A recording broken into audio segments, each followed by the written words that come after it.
What is up, everybody? This is Erik, the one and only bear collector, and today I'm gonna be reviewing a game that it's a game from my past, but it's a game that just recently, as of the making of this video, I didn't know the interesting details of this particular game. I've always thought about this game as, okay, it's one of those games, it came out, it existed, and that was that, but there's an interesting story to it.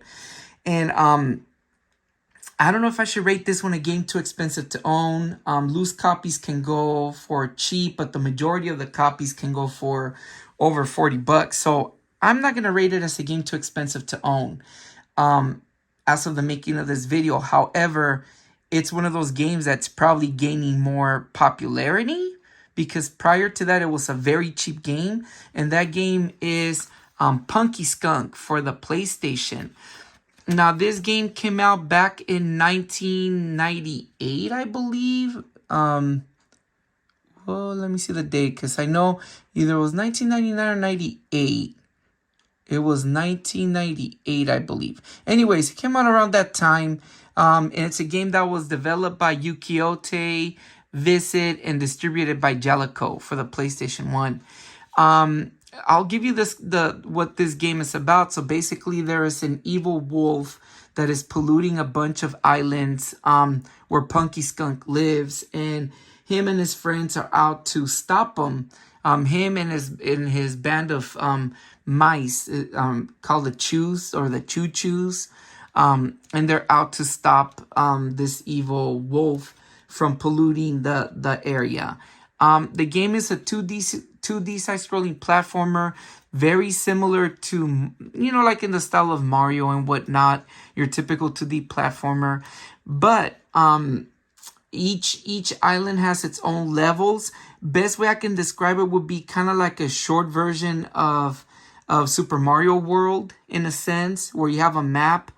And in it, you go into different levels or different areas, and you can revisit them. But it's a really fun game. Going back to the gameplay, you collect these different gadgets that allow you to paraglide slowly, to pogo jump. Some levels where you're kind of like snow shredding and whatnot. So it offers a lot of different variety. This game, to me, to give you my take on it, before it was a game that I feel like it was like meh, like whatever. But then as right before I discovered what I discovered about the game, I kind of got a little nostalgic about it. And when I played it, I had a lot of fun playing it. So it's not a bad game. When it came out, it got really bad reviews. But I believe like it's getting a little bit of a cult following because of what happened. So back when the game was made, it was originally intended to be made for the Super Nintendo, for the Famicom, and for the Super Nintendo. So Quixote, the company, sorry if I'm pronouncing it wrong, but Quixote, they made games like Sky Blazer, like Spawn for the Super Nintendo, and Hook for the Super Nintendo, and other games. And so they wanted to make a game that was similar to Sky Blazer, but more for kids, intended for kids, to make it a little easier, because this game is easy. The PS1 version of it, to me, it felt easy, but I'll explain a little more. But then they decided to come up with a mascot, and they were going to do it as Punky Skunk. But prior from Punky Skunk, he was known as Coolie Skunk. And they were making the game. They had made the game. They were going to get ready to release it in North America, in Japan. But right at the moment that the game came out, that was supposed to come out, the PlayStation 1 got a lot of notoriety. So a lot of people were into the 3D platformers, kind of like Mario 64 and whatnot. And so this game was kind of like shelved, and they redid it for the PS1. they brought it out because when they brought it for the Super Nintendo, they kind of didn't give the North American companies were like, no, don't release it, just keep it. We don't wanna deal with it. But then they released it for the PlayStation 1. They had to remake a lot of the levels, a lot of the stuff, and they were finally able to create this game. The bad thing was that when this game came out, not a lot of people thought it would solve that. Okay, so the game was forgotten. Fast forward, I believe it would have been about a couple, like maybe 2 years ago, and this is something I just found out. And forgive me if I'm a little bit off on my dates and information. I'm trying my best to remember the stuff. But they supposedly, if you guys are familiar with the Super Nintendo, there is a extra system, not a system, but something that they used in Japan called a Satellaview, which you would, they were ahead of its time. You were able to download games at a certain hour, a certain day, but only be able to play them for like X amount of hours and whatnot, and then you wouldn't be able to play them. Well, they actually released Punky Skunk, for the Satellaview, but you were only able to play for like 3 levels or something like that, and then the game was locked. So fast forward to like 2020, 2021, around that year, and somebody in Japan bought a Satellaview cartridge for the equivalent of about $400 to $500. I'm not sure how much, but in that cartridge had the memory of Punky Skunk. Otherwise, this game would have never been, like, it would have been a game that would have been never found at this point. So they were able to see that it was only playable for 3 levels. However, a lot of people in the modding community and the hacking community were able to see that even though the game was locked to 3 levels, the game was completely finished, like completely done. The only thing that it had is that the game for the Famicom, Super Famicom, used the password system, but then they were able to mod around it so you can use the passwords, because when you play the game, you're able to get the passwords, but there's no password screen. So they made all of that, and lo and behold, they released a ROM dump of the entire game, Punky Skunk. Now, are there any difference to the game? Not quite, other than graphics. There are some slight differences, but in general, the game is almost the same as the PS1. And a lot of people praise it for the fact that they were able to do better, like perfect what was wrong with Punky Skunk to make it better for Punky Skunk. The name Punky Skunk, I forgot how that, they describe how that name came to be, but I forgot about that. But anyways, yeah, it was a game that came out, Punky Skunk. I got the ROM about a few weeks ago as of the making of this video, and I played it a little bit, and it's a little different. I feel like it's a little tougher than this one, but all in all, it would have been one of those games that if it would have come out on the Super Famicom, Super Nintendo, it would have been a hidden gem, in my opinion. It would have been a good game, because they try to make it kind of like Sky Blazer, but not quite. And Sky Blazer is a fun game. A very expensive game to own. But anyways, yes, that's the stuff that I discovered, the very interesting stuff about the history of this game, or the story of this game. However, when I played this one for the PS1, I'm going to go back to when I first discovered this one. It was a game that it caught my eye because I was really into 2D side-scrollers. But it was one of those games that it was cool and all, and then I got rid of it. I had a complete copy. Then fast forward a couple of years prior, pre-COVID, I know I bought this copy at a San Jose flea market. They had a bunch of PlayStation 1 games, and one of those games I bought Punky Skunk. And I think about Gex 3, I believe. It was one of the Gex games, not Part 1. Part 1 is a good game, by the way. But the other ones I'm like, because they're 3D games now.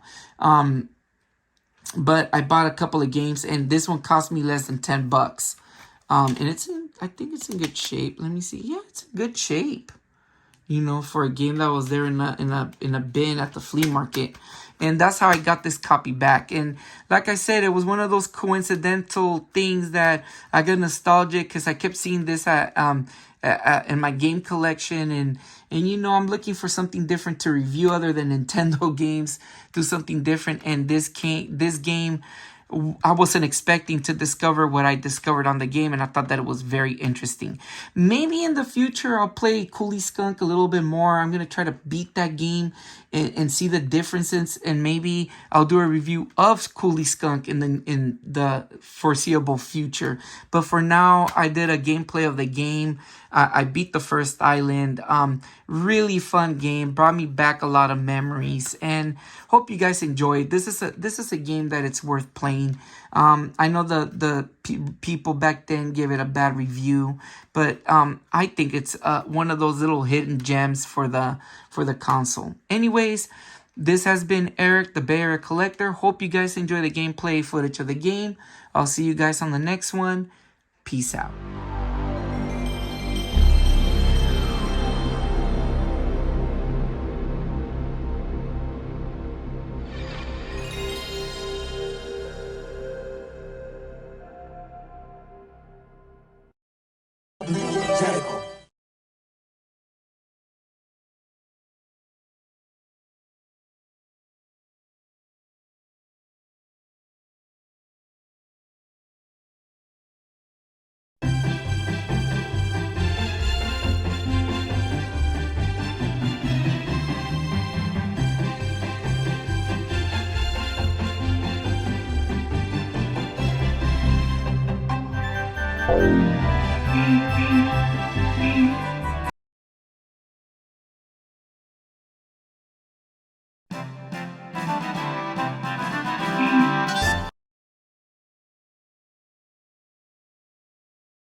I've got it!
Oh no.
Yeah, got it.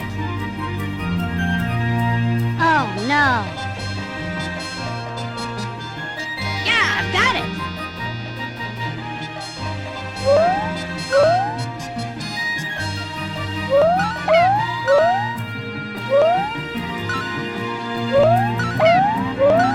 Wah! Wah! Wah!